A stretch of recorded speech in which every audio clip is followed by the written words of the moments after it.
Hola, ¿qué tal amigos? Hoy les mostraré cómo descomponer una fuerza resultante en sus componentes rectangulares. Este tema es visto en equilibrio de cuerpo rígido, estática y en dinámica, resistencia a materiales. Es importante saber descomponer una fuerza resultante en sus componentes rectangulares para todos estos temas. Entonces miremos el enunciado, nos dice una fuerza de 800 newton se ejerce sobre un perno A, como se muestra en la figura. Determine las componentes horizontales y verticales de la fuerza.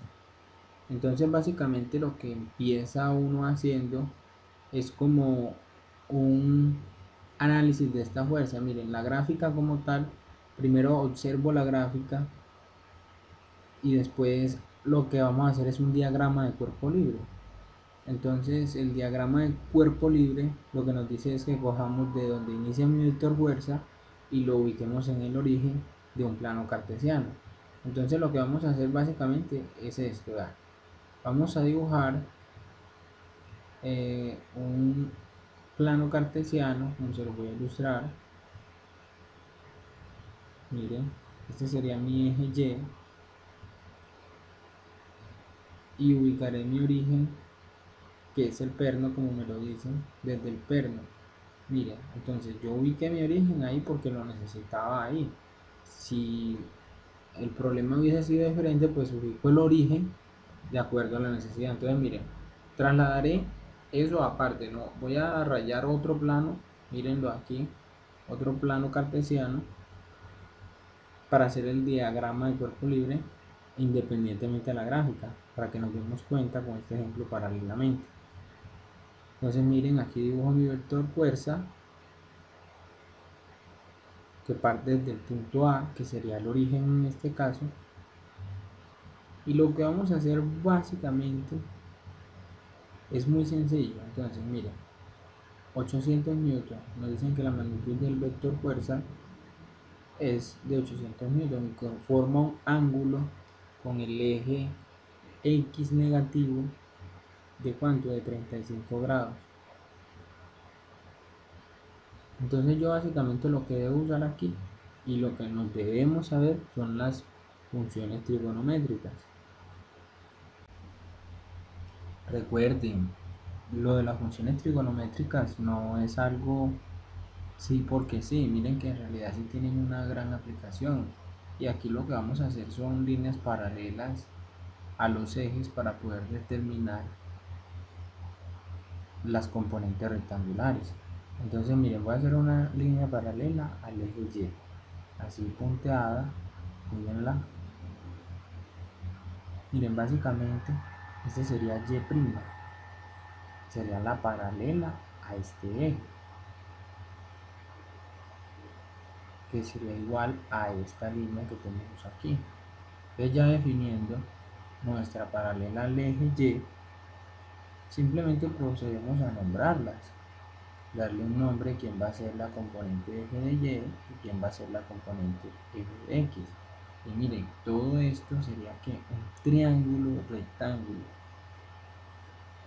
¿Por qué vamos a usar esas funciones trigonométricas? Porque miren, tengo dos lados desconocidos, este y un lado conocido que sería este. Entonces las funciones me permiten conocer uno de los lados conociendo uno de ellos. En este caso sería la hipotenusa del triángulo. Entonces voy a buscar una función. Perdón, pero primero tengo que nombrarlos. Miren, f de y va a ser la altura del triángulo y la base va a ser f de x. Obviamente la hipotenusa sería 800 newton. Entonces voy a buscar una función que me relacione un lado con el lado conocido, un lado desconocido con el lado conocido. Vamos a hallar, por ejemplo, a f de y, sería con seno. Entonces, seno de 35 grados, miren que todos con relación al ángulo, es igual a cateto opuesto sobre la hipotenusa. Y miren, ¿quién es el cateto opuesto?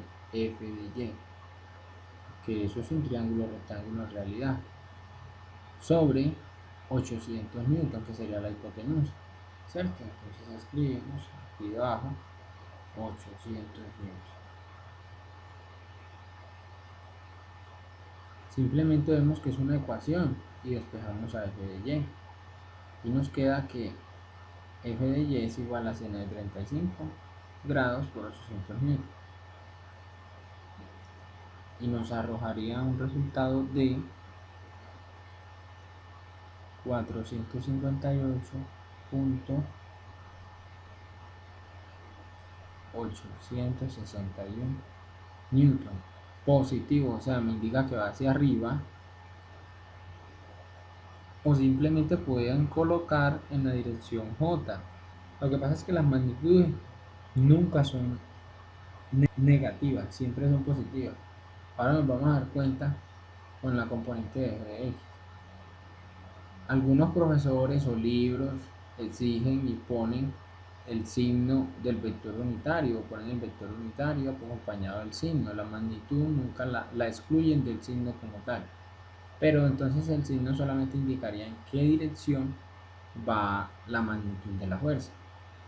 Bueno, ahora debemos encontrar la componente en f de x. Miren, pues bueno, un resultado 458.61 newton en la dirección J o hacia arriba en Y. Entonces miren, ahora vamos a encontrar a f de x. F de x sería un cateto adyacente, lo vamos a hallar con coseno. Se relaciona el cateto adyacente sobre la hipotenusa. Entonces decimos que coseno de 35 grados es igual a cateto adyacente, que sería f de x sobre 800 newton, que sería la hipotenusa. Despejamos nuevamente y nos queda que coseno de f de x es igual a coseno de 35 por 800 newton. ¿Cierto? Entonces operamos esos productos que tenemos para hallar el resultado final de la componente de f de x y nos queda que f de x, y miren el signo, lo que les hablaba ahorita. Hace un momento les decía que el signo simplemente indica la dirección. ¿En qué dirección estamos jugando? En el x negativo. Entonces tenemos que indicar en qué dirección va. Algunas personas, como yo en este caso, acostumbramos a colocárselo a la magnitud, pero no quiere decir que sea una fuerza negativa, que en realidad no existe. Es una fuerza que va en una dirección negativa, como lo había indicado yo en mi plano cartesiano. Es importante dejar ese punto claro. O algunos prefieren colocar en la dirección menos i, los vectores unitarios. Entonces miren, ya hallamos las dos componentes, tanto f de y como f de x. Voy a resaltarles aquí en rojo el signo para que sepan que es del eje menos x. Y una vez encerremos por aquí este resultado para que quede como la componente, una vez para distinguirlo. Entonces miren, básicamente vuelve y juega lo de las funciones, es importante saberlo. El manejo de Pitágoras también es importante en estos casos, porque lo que vamos a ver ahora es que, bueno, si nos hubieran dado las componentes f de y y f de x y nos dicen, vean, haya la resultante de estas dos componentes rectangulares, pues entonces también aplicamos el principio de Pitágoras. Pitágoras estipuló que la hipotenusa de un triángulo era igual a la raíz cuadrada de la suma de los catetos al cuadrado. Entonces es básicamente lo que estamos viendo aquí. Vea, la magnitud del vector f es igual a f de x al cuadrado más f de y al cuadrado. ¿Qué nos está diciendo la fórmula, hombre? Vea, coja los valores que le dio la componente rectangular f de x y métalos en el radical y le baja al cuadrado, más lo que le dio la componente rectangular f de y elévelo al cuadrado y métalo dentro del radical. El resultado de esa operación aritmética va a ser igual a la magnitud de nuestro vector. Miren, por ejemplo, aquí ya estoy terminando de desarrollarlo. Entonces, si analizamos este resultado nos puede dar exacto o muy parecido según todas las cifras decimales que tomemos en el momento que descompusimos la fuerza resultante en sus componentes rectangulares. Y miren, si vean, nos dio 799.999 newton. Miren que esa es la magnitud resultante. La voy a encerrar aquí. Que este resultado me es muy parecido a la magnitud de mi vector, como lo habíamos estipulado, que me tenía que ser igual. Pero miren, es casi igual. 799.999. ¿Pero por qué? Porque tomamos solamente tres cifras decimales cuando hicimos la descomposición en componentes rectangulares. Si no, nos hubiese dado exacto 800 newton. Esto es una manera de comprobar de que mi ejercicio tenga algo bueno en realidad, porque si nos equivocamos al principio o en descomponer esa resultante en componentes rectangulares, no nos hubiera dado ni parecido o más o menos. Ahora, las componentes rectangulares, si son catetos de un triángulo, tenemos que tener en cuenta que el triángulo tiene un lado más largo, que es el que llamamos hipotenusa, ¿cierto?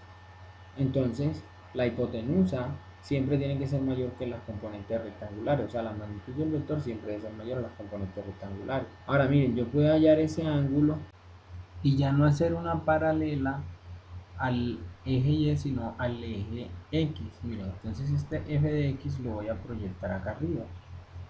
Y sería otra forma de hallar las componentes rectangulares, pero ya en función del ángulo que está arriba, ese θ. Pero nos debe dar lo mismo.